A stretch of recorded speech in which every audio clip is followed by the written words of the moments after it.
have a Star Wars dog, everybody. She's got some Jedi in her. She does have some Jedi in her. She's got some midi-chlorians. Yes, that's true. That's true. Although they don't really... I mean, they don't really give Leia any Force powers until, like, what? Until the end? Until Force Awakens, and then she's fucking flying through space or whatever, which is my least favorite thing. But it's my one of my least favorite scenes. Yeah, I'm not a big fan of that. Yeah, I'm sure there's a whole, like, because we don't read, like, all the novels and whatever, so I'm sure there's all this other, like, backstory and whatever for Leia that, is after, but that, whatever. Anyway, welcome to the... You hate that. I do hate it. You hate it. Welcome to the Hangover with Cosmos. Now I have Kentucky Peach Tea. Hey, today was the Kentucky Derby. So really? Yeah, but I think they have, like, some different drink. Kentucky Peach Bourbon Tea, then. Cheers to... Oh, no, because I read that sovereignty beat journalism. And I don't know how to feel about that. Oh, is this the Kentucky Derby? Yeah. I don't know. These are the horses' names. Sovereignty beat out journalism. What does that say? What does that say, everybody? But today was the Derby, right? Yeah, or yesterday? No, maybe it was yesterday. All I know... I feel like this is a Saturday event. All I know is... Who watches the Derby? Anyway, is it on TV? Is it televised? I was talking to Susanna, and at the same time, I was capturing stuff for a project I'm working on. Yeah. And I was like, hey, let's just see what's on the news, one of the news sites I look at. And it was, I guess this was the whole Kentucky Derby. It's only like a minute and a half. It's like, wow, that's short. It's not just a minute and a half. Well, they just go around once. It looks like... I'm sure there's more to it. The whole thing was they came out of the little gates, yeah. whatever the little prisons they're in, and they go running. And then, like, in a minute and a half later, all the jockeys just kind of pulled up, and they just kind of one of them started doing this, like he won, and I don't know. I don't know. Is it like NASCAR? They go around 500 times? I don't know. They were covered in mud because it had been raining, and it was just muddy, and I was just, like, so worried I had to watch it, them go around at once. I was worried for the horses. I thought the horses might slip and get hurt, and that's never good. Nobody slipped. They're good. And then, like, they come out and they're all muddy. But then I was like, during the final turn, the audio's not up, so I don't know what they're saying. But then I look in there and, like, there's just, like, that one horse that's just kind of trotting behind everybody, and it made me think of that. What was that song? From the 90s. Oh shit, what is it? It's about the race. Is it the Green Day song? No, it's not Green Day. Going the distance. Cake. Yeah. He's going the distance. Made me think of that. He's going for speed. Mm-hmm. She's all alone in her time of need. Meanwhile, everybody's gone home. I've already gotten copyright strike. And I'm just thinking, everybody's gone home, and this horse finally crosses the finish line. Like, I wasn't going to win anyway. Its name was Democracy. Probably. All I know is about the Kentucky Derby, other than horses, and the horses maybe shouldn't be fucking raced like that, is it's about the hats and the fashion. It's rich people. They get to dress up and watch they have the drinks, but I don't remember what the drinks are. There's like a certain drink. Is it a mint julep? I don't know. That sounds about like what it would be. I think that there was... Because this is our audience, Kentucky Derby people. Right. I think that there was... I think it was for Katie's birthday. And just for reference, what I do is I make a drink menu for holiday and birthday celebrations. For get-togethers and stuff like that. And one of the get-togethers is for Katie's birthday, which is in May. And I think I included like a mint julep And I think in the description I said a reference to Kentucky Derby about it. Oh, okay. Is it that strawberry? That strawberry mint julep is really good. Oh, strawberry mint julep. Yeah, we gotta get some mint because that one's a nice one. Since my mint plant, I let my mint plant die. It's gonna come back. Something's gonna come back. But we have been working in the yard. Anyway, what are we doing? Well, we were supposed to last time introduce book club. And so today we were going to introduce book club. But Brandon's not. And Brandon's not here. And what we were going to do is we were each going to pick a book, and then between the three of us, we were going to pick what book we wanted to do for book club. Jack says all he knows about the Kentucky Derby is all the horses in this year's Derby they're all descended from Secretariat. Look, there's two horses I know that are famous. Seabiscuit and Secretariat. Oh, if I had a horse, I'd start with letter S because they seem to win. Seabiscuit and Secretariat. That's only if you're racing them. I've had plenty of horses. We don't race them. In fact, actually, two of my favorite horses that I had horses growing up. My mom had horses growing up, and I was an asshole and didn't appreciate them as much as I should have, and I wish I did now. I'm sorry, Mom. But two of my favorites. My first one was Silky. Okay. A beautiful black horse. Yes. I loved Silky, and then also Sugar. And Sugar was a paint. So it was a brown and white paint. Horses are like the splotchy ones. So it was a brown and white horse. Is it? And Sugar was so sweet. She was such a sweetheart. Painted horses. Is that why they're splotchy generally? What?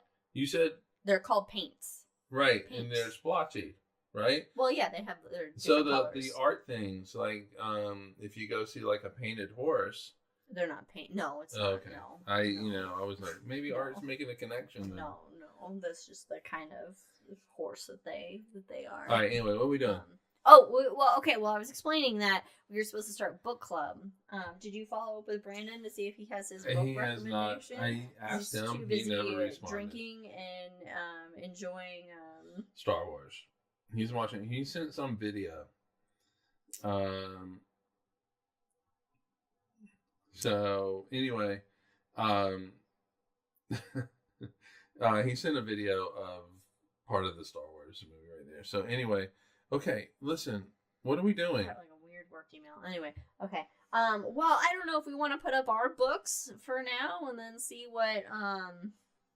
Well, also, I wasn't sure if this was a science book. No, it's science fiction. Okay, something in the realm of space, but it doesn't have to be a fiction or a fiction. It can be a nonfiction. Because I did too, not knowing, and not.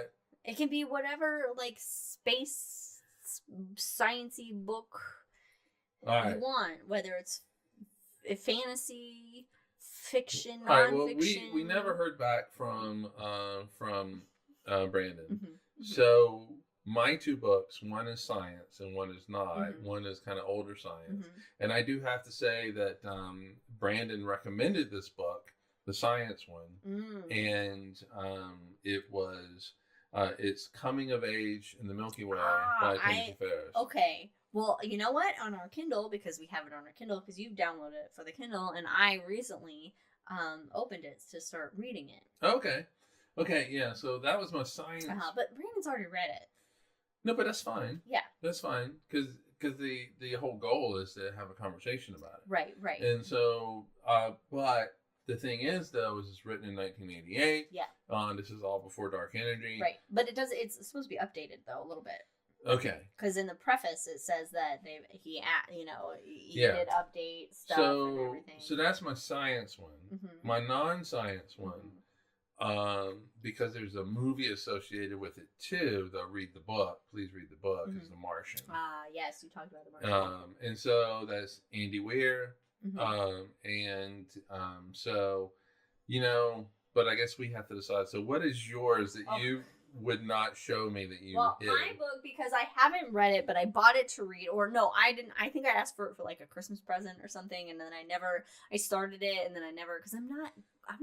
So we're gonna get this on the Kindle. I'm not good at reading. Well, I can read the physical copy because I have it, but it's called Chasing The Ooh, Sun. Chasing the Sun. The Epic Story of the Star That Gives Us Life by Richard Cohen, who's Oh, okay. also the author of By the Sword. So it's kind of like, a historical, and maybe contemporary look at the sun and how it's been viewed through history and, So like coming of age of the Milky Way. I guess so. In a way, but so he basically takes us around the world to illuminate our relationship with a star that gives us life.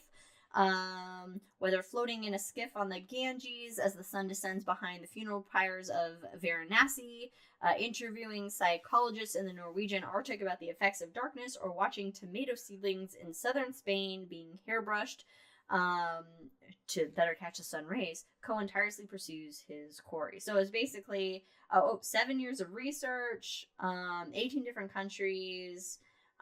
Basically that it's like kind of the importance of the sun, mythology, language, religion, sciences, art, everything that the sun is kind of a part of in human history and our lives. So that was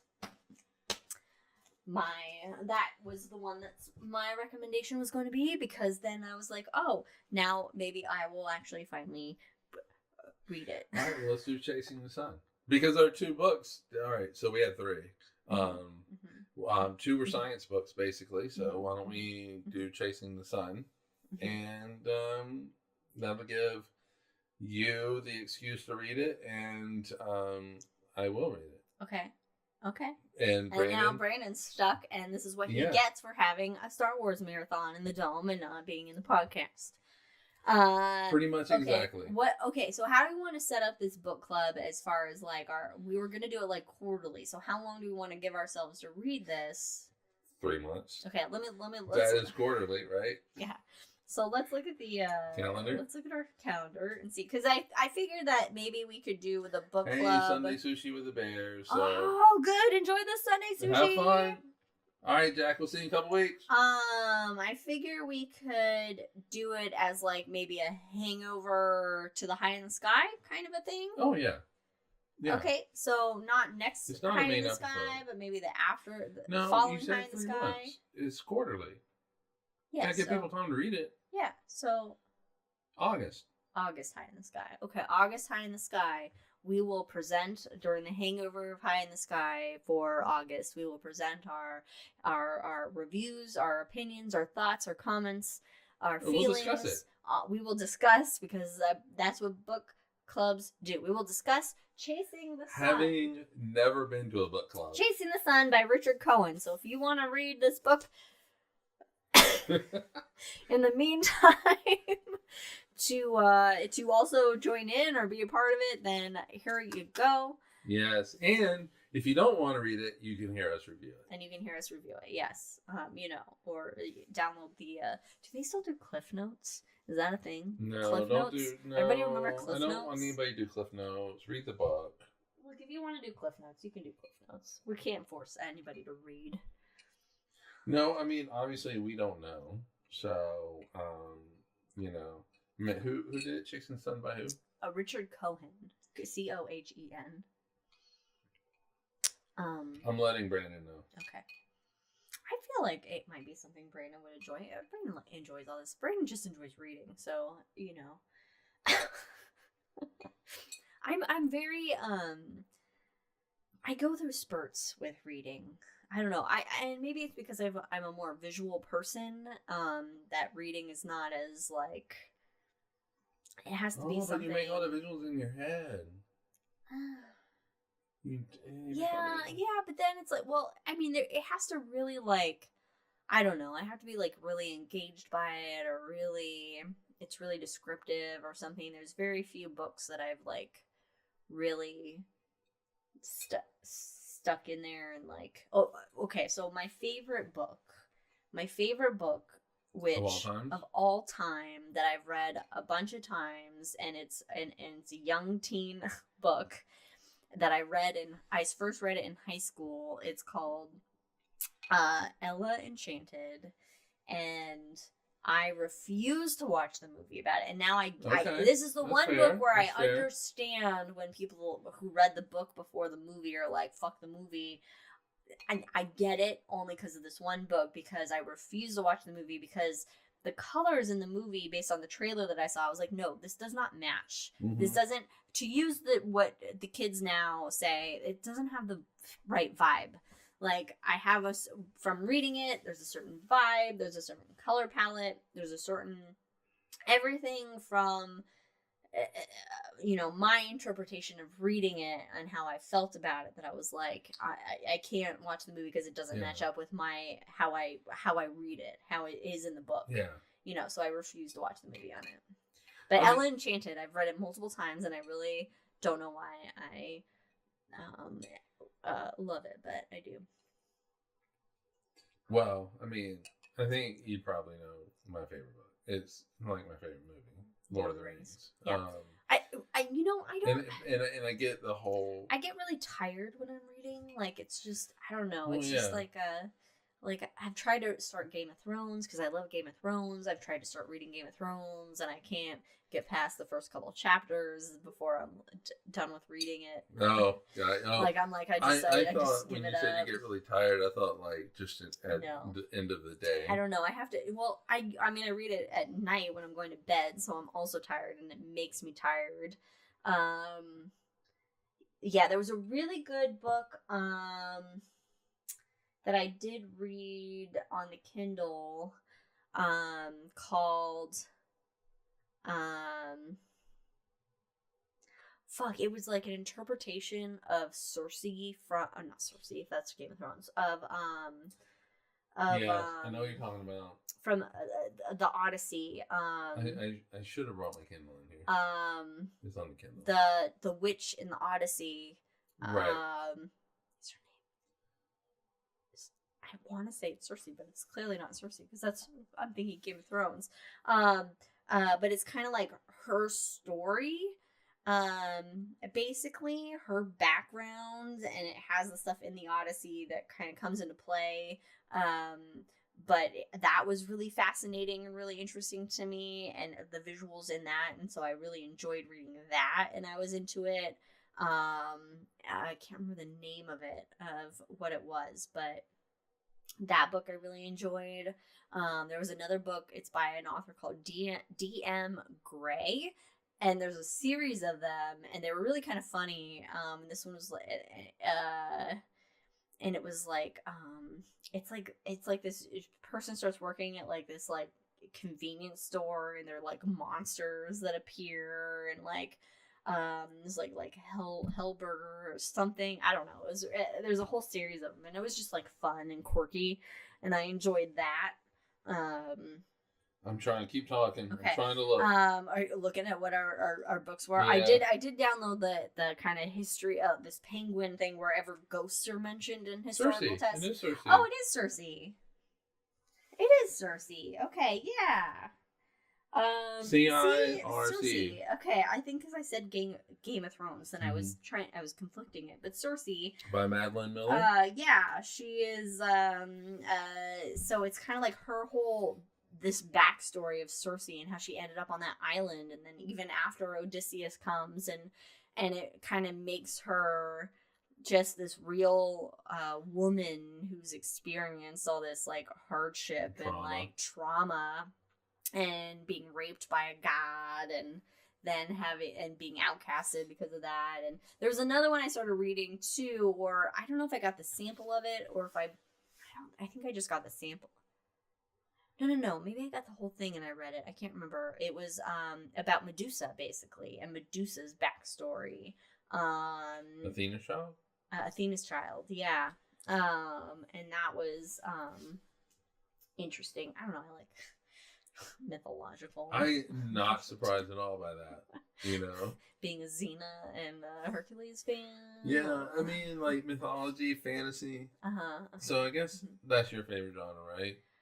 Yeah, I guess so. I don't know. If I look at the books that I have read, it tends to be that. Or there's like a historical nonfiction. One of the best books, and I heartily recommend this for everybody, is Endurance by it's about Alfred Shackleton. Lansing on Shackleton's voyage to Antarctica. Endurance is a fantastic read. Like, I just remember reading it and just being enthralled into it, on the experience of the real experience of these individuals that went to Antarctica, and it did not go bad, but then they pretty much all survived somehow, and it's really good.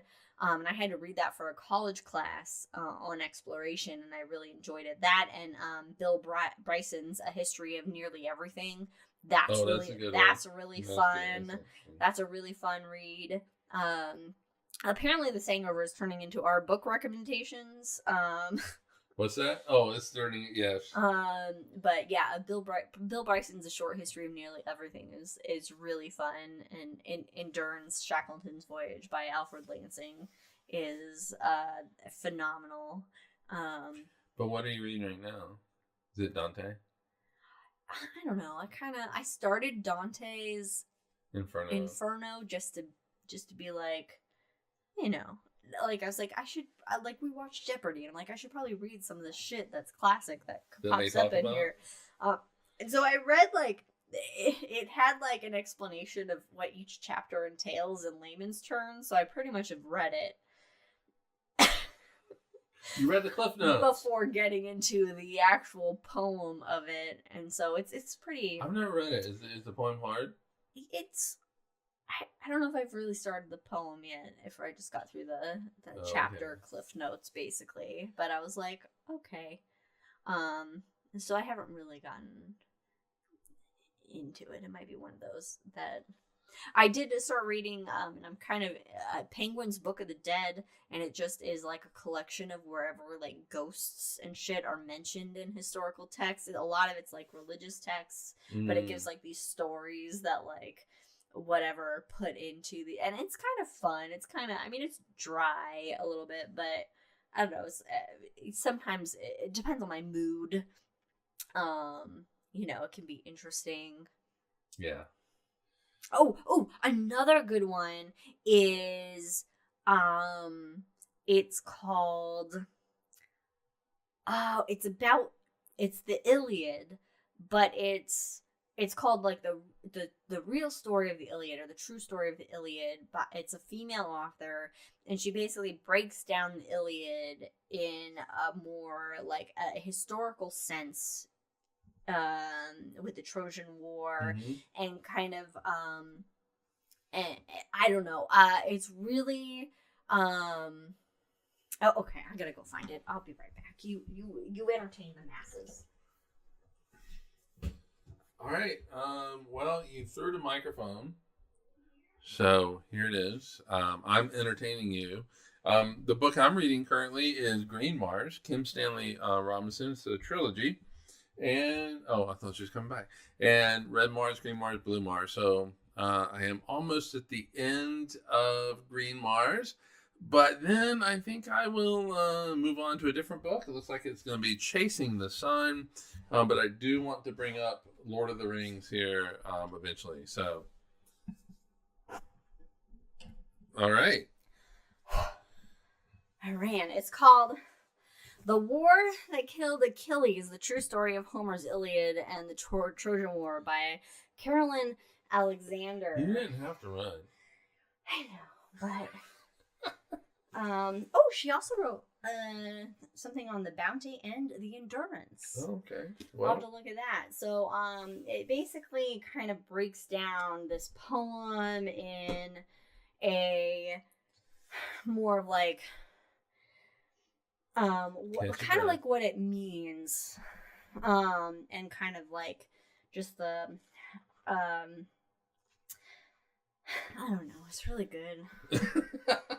I enjoyed it a lot. I've read it like twice. All right. Well, so it kind of puts it in like a historical context, and what kind of things like really kind of mean in the poetic sense versus a historical sense of what's going on. A lot of footnotes. That means it's real. Yeah, it's historical nonfiction, basically. I might have to look into the bounty and the endurance. Yeah, she's a really good writer, so I enjoyed how. And look, it has a review by Ken Burns. Spectacular and constantly surprising. A triumph.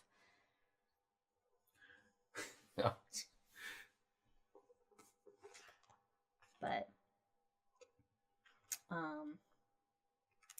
yeah. So. All right, cool. I really enjoy this one. This is really. So historical fiction, not I mean historical nonfiction. Nonfiction. Mm-hmm. I guess is sci-fi for me.